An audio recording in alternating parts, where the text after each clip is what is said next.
Today I want to talk about a great wireless system that's, well, it's a lot more than just a great wireless system. This is the B-8 from NUX. Hi, I'm Steve. Welcome to my studio. As I've told you guys before, I hate using a cable. I'm clumsy. I trip over air. So I've been using a wireless system pretty much since I started playing guitar. Even at band rehearsals, if I can, I'm using my wireless. Now, I've seen quite a few intriguing products from NUX, and I've been curious about them. So when someone from the company reached out to me, I jumped at the chance to check it out. And while NUX did send me this unit to try out, all opinions in this video are mine. I'll leave my Sweetwater affiliate link down below in the description. If you make a purchase using my links, I'll earn a small commission, and that helps me to keep this channel going. Thanks. Now, wireless has come a long way since the days of my Samson Concert Series VHF system. I think that one operated at the frequency of 181.8 megahertz. This particular system operates in the 2.4 gigahertz frequency range. Now, ordinarily, I would caution against using a system in this frequency range because it's getting pretty crowded with Wi-Fi and other wireless devices. But NUX have addressed this situation in a way that I've never seen before, and it works great. I'll talk more about that in a few minutes, but first I want to show you the setup. We'll start with the receiver. Now, this thing's made of metal, it's built like a tank, and it's got an array of ins and outs. Now, along with having the standard output here, the B-8 also features another output and a couple of inputs. Now, these can be used kind of as an effects loop.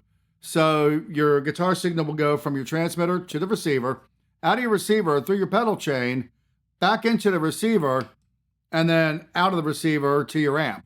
Now, this is useful when you're making your connections because your output can be right here at the edge of the pedal board, so you don't have to run your output cable clear to the other side of the pedal board to the end of your chain. Now, that's a super thoughtful feature, and it's something that I wouldn't have thought of, but once I saw it, I realized it makes a lot of sense.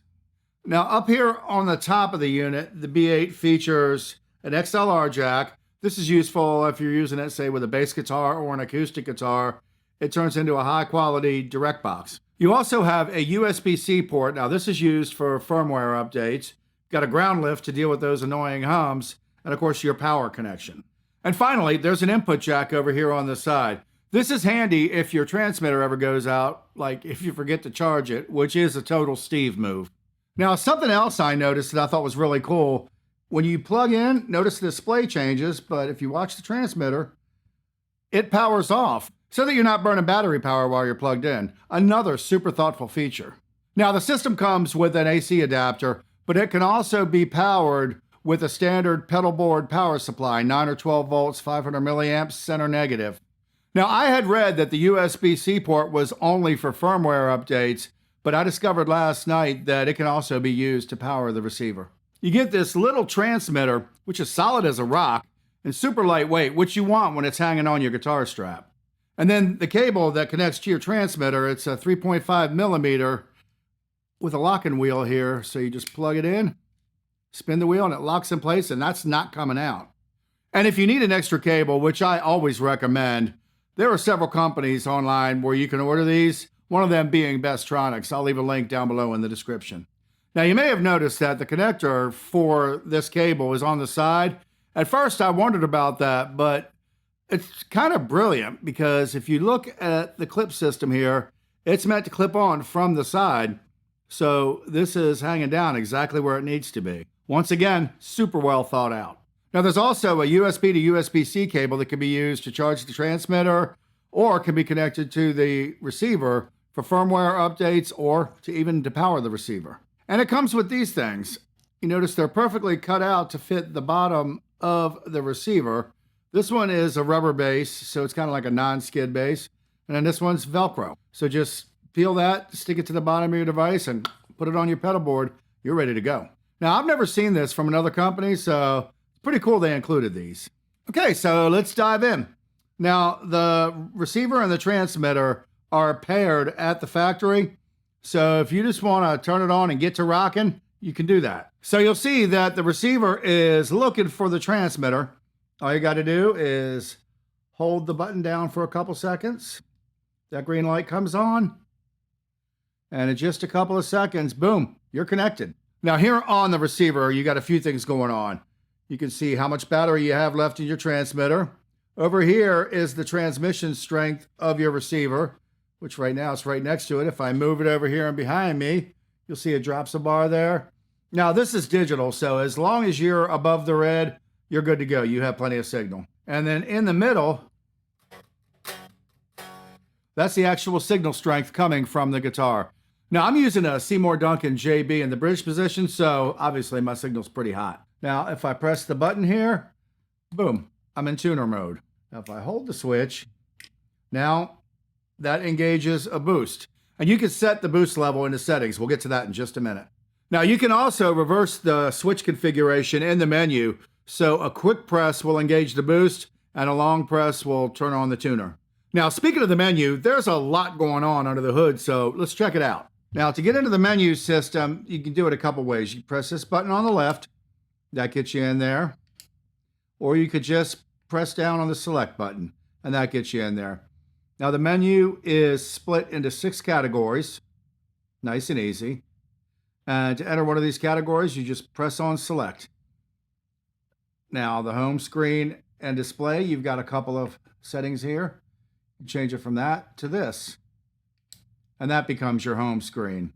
Now that looks cool, but I like this one better, so I go to that one.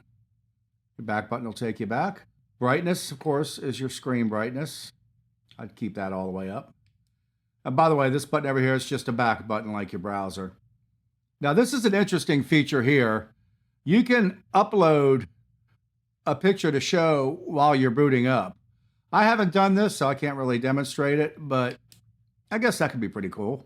And of course, this is a language. I don't want to change that. Now, one of the coolest and most innovative features of the B-8 is how it deals with the congested 2.4 gigahertz frequency range, which is actually a 3-part system. To start with, the B-8 works using 1 megahertz narrowband transmissions. There's a little animated graphic on the website that shows why this is effective, but in a nutshell, this increases the efficiency of the spectrum and gives the B-8 79 different frequencies to choose from, which means more options to avoid Wi-Fi or other interference, even in high-density environments. The B-8 also features intelligent frequency hopping. It scans the entire frequency range constantly, and when it encounters interference, it switches you to a cleaner channel. And this ensures a more stable connection and clear audio performance. This is one of the more advanced technologies in the wireless industry and can make a real difference in the reliability of your signal transmission. And finally, the B-8 features a 6-level stability system where you can set it for more reliability at a little bit higher latency or lower reliability with less latency. While you're playing, the B-8 is zipping and transmitting your signal in several transmissions, ensuring that signal gets through. The stability level is determined by how many times the signal is sent. Now you can get to this in the menu system by clicking on the TX RX. If you move down to low latency, then the signal is repeated for 2.5 milliseconds. If I go up to stable, then the signal is repeated up to 12 times over 8.7 milliseconds. So what this means is at low latency, you have 2.5 milliseconds of latency. At stable, you have at most 8.7 milliseconds of latency. Now, to be honest, most people can't feel 8.7 milliseconds, so even at the highest setting, there's minimal, if any, impact on feel. In my testing, I have kept this right about the midway point, and it's been rock solid. Now, one of the cooler things, at least to me, is the way you charge your transmitter. You've got a USB-C port, so you could just plug it in. But if you look on the receiver, you'll notice you got this little metal part up here. Your transmitter has that as well. So you could just stick it up in there, and a magnet will hold it on there. And you saw the red light come on the transmitter. That means it's charging. Now this can be super useful. Say you're on a gig, your battery's running low, just pop the transmitter onto the receiver and it'll charge. Now something I want to be clear about here. I've been using terms like most and least stable, and that might be a little bit misleading because even at its lowest setting, Stability has been off the charts great for me. I've just been leaving it set in the middle as kind of a best of both worlds kind of thing. But it's great to know if you run into a location with a bunch of interference, you've got this option. And Nuix is the first company I've ever seen do this. Okay, let's go over some more of the settings under the hood. Okay, so we'll get into the menu system by pressing on the select button. I'll scroll over to Tuner. Click on Tuning Display. And you've got a couple different tuners you could choose from here. 3 of them, actually. This one here is more along the lines of, say, a strobe tuner. This one here is more of a chromatic tuner type of display with segments that are easier to see. This is generally the one that I prefer. And then you have the default, which is also very nice. You've also got a couple of options for your bypass mode. Buffered bypass means that the signal is muted when you have your tuner engaged. If you go to buffered monitor, that will let the signal pass through while you're tuning. Now, I don't want to hear myself tune, so I always leave it on buffered bypass. If we scroll down to switch, this is where we can set how the switch behaves. As it is right now, a quick press will turn on the tuner, a long press will turn on the boost. If I go down here, that will reverse that. So now, see the boost up there? Press it short, the boost goes off. Press it again, it comes on. If I hold the switch, then the tuner comes on. If you go here, that's your output level. I just leave that all the way up. And here, you can define your boost. You can go from 0 dB all the way up to 12 dB of boost. Now, by default, it's usually set at 6 decibels. Here, you can turn it on or off. One thing to remember, if you turn it on in this screen, now every time you power on the receiver, the boost will be engaged. I'll explain this a little more in just a minute. So it's got a lot of features and a nice, pretty display, but the 2 important things are, how does it sound and how reliable is it? Let's find out.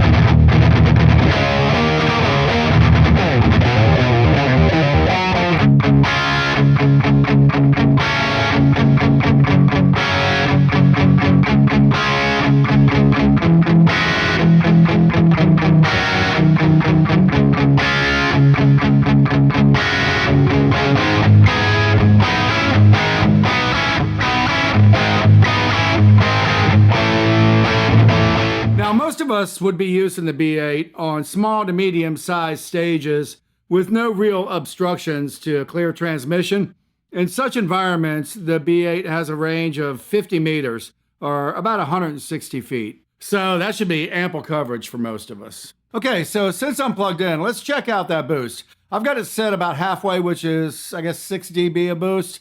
I'm plugged into my Marshall Vintage Modern, and I've got it set for a nice classic rock kind of crunch.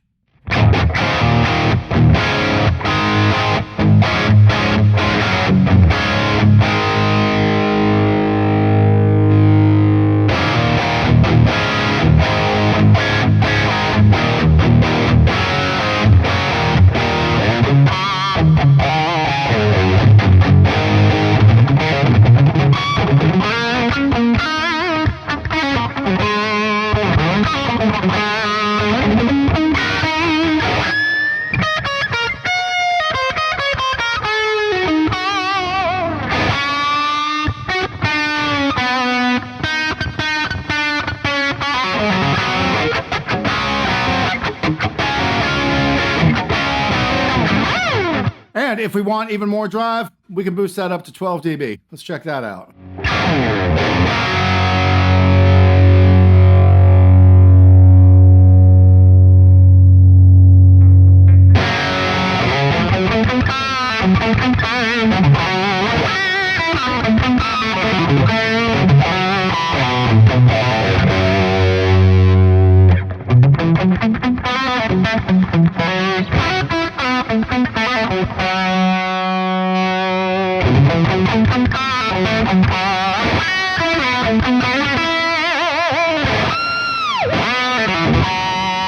a true story about how Angus Young, and I suspect quite a few other players, myself included, loved those old school wireless systems because somewhere in the compression and expansion process, the signal tended to get boosted a little bit, and it also affected the tone. Now, once Angus discovered this, he loved it, and his old Reciever wireless system became an integral part of his rig and his tone, live and in the studio. He used that old, outdated technology way past its shelf life, specifically because it had become part of his tone. Finally, a company called Solo Dallas took an old Reciever wireless system, they ditched the wireless aspect, and built the rest of it into an effect pedal. And to my understanding, Angus uses that pedal to this day. Anyhow, so along with dialing up the boost to mount in the settings, if you turn the boost on while in the settings, then the boost will be engaged by default. You can still turn it on and off with the foot switch, but if you're like Angus and you want that boost by default, you can have it. So this is basically having a clean boost, a tuner, and a wireless receiver all in one pedal. Now, it won't replace a Tube Screamer or a Boss SD1, for instance, because it's not an overdrive pedal, it's a clean boost. But clean boosts are popular for a reason, and you might find it gives you exactly what you need. Now, one last feature I want to talk about is here on the transmitter, called Cable Tone. Now, I've had this on the whole time I've been playing here, and what that does, when you turn it on here, you'll notice on the receiver it also comes on, but it engages a little bit of an EQ curve that's meant to simulate the effect a longer cable would have on your guitar tone. Now, at first, I thought this was kind of a gimmicky thing, but then I tried it and realized I really liked it. Without it, the signal is pristine and clean, but it doesn't quite sound like the cable. When you turn it on, it sounds like the cable. I'll show you what I mean. Right now, cable tone is turned off.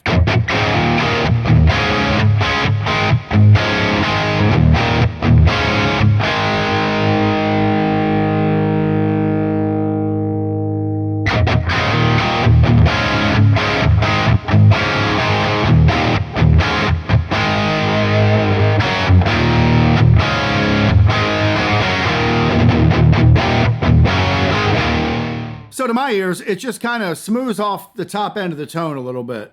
I'm not sure, but whatever it does, I actually really like it. Now, I wanted to test out the range and see how well the B-8 did with me going into other rooms. So I walked through that door and went out into the dining room and then across into my live room, which is probably 30 to 40 feet away. And of course, it worked great. So then I went out to my garage and closed the door, kept working. Came back in, walked through and walked over to that side of the house, which is where my bedroom is. Went back in the bedroom and closed the door there, and it never once dropped out, transmitting through walls and a good probably 60, 65 feet. So that impressed me. But to say that I'm impressed is an understatement. I'm kind of blown away. I expected it to work great. I did not expect it to work this great. I didn't expect so many features, and I didn't expect to like the cable tone. It transmitted through 3 to 4 walls, doors, 40 to 50 feet away, and it never once dropped out. That is fantastic performance. Now, add in a great tuner, switchable clean boost with up to 12 dB of boost, the ability to charge your transmitter by setting it on the receiver, and the effects loop functionality. That's a lot of well thought out features for a $319 wireless, one that I can highly recommend. So, what do you think? Does the B-8 tick all the boxes of what you're looking for in a wireless system? Let me know down below in the comments, and as always, please like and subscribe. Thanks for watching. I'll see you next time.